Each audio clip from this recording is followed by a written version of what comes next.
दिदिदुष्टानं चक्राद्यायुधचारुषोभूषणभुजं सज्ज्वालकेशोज्ज्वलं वस्त्रालेपनमाल्यविग्रहगुणस्थं फालनेत्रं गुणैः प्रत्यालीढपदाम्बुजं त्रिनयनं चक्राधिराजं भजे शङ्खं चक्रं चारङ्गं सकेटं हलवर्षगदां तपाशां ददानम् अन्यर्यामश्च चक्रेष्वसि कुशलवस वज्रसुबलाङ्कुशाग्नीं ज्वालाकेशं त्रिनेत्रं दलदलार्णवम् आयुर्विहारकेयूरपौषं ध्याये षट्कोणसंस्थं सकलविभुजनप्राणसंहारचक्रं व्याप्तिव्याप्तान्तरिक्षं शनदर्शसभावासितास्यन्तराळं दंष्ट्रानिश्चोत्रवैप्रविरणसुगलादप्रसद्वार्तासं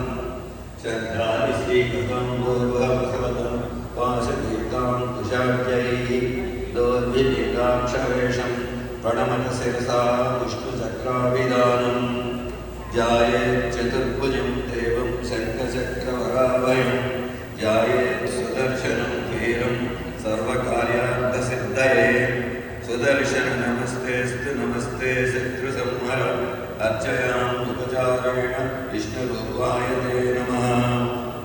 चक्रद्वयं चङ्कुशपाशयुक्तं चतुर्भुजं भीकरसिंहवक्त्रं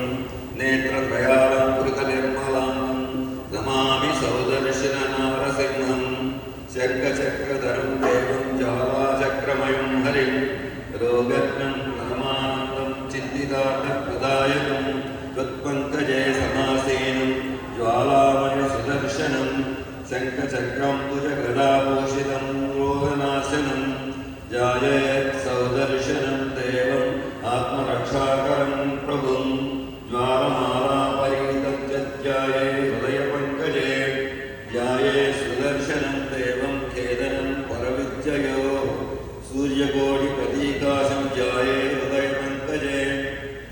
शङ्खचक्रधरं देवं कोटिसूर्यसमप्रभं शत्रूणां मारणार्थञ्च अस्त्रचक्रं नमाम्यहं पाशाङ्कुशधरं देवं परिपूर्णकृपाकरं वशीकरणबाणाय सम्यक् सुदर्शनाय च रक्तवस्त्रधरं देवं रक्तमाल्यानुलेपनं वन्देऽहं तस्य बाणाय चक्रराजाय ते नमः पाशाङ्कुशं शक्तिसूनं चतुर्बाहुं त्रिलोचनं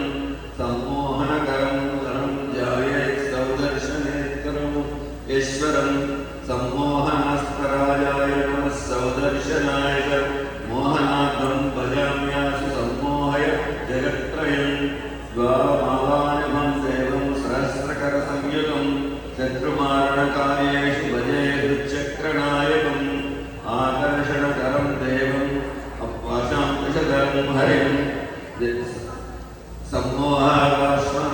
सम्मोहाश्वास्त्राञ्चकृतनारायणं प्रभुं चक्रराज नमस्तेस्तु सर्वाकर्षणसायक आकर्षय जगन्नाथ शरणं त्वां ततोऽस्म्यहं चक्राध्यायचारुशोलशुभुजं ज्वालकेशोज्ज्वलं चक्रं शङ्खगदाब्जशूलशरदीं पञ्चपाशाङ्कुशौ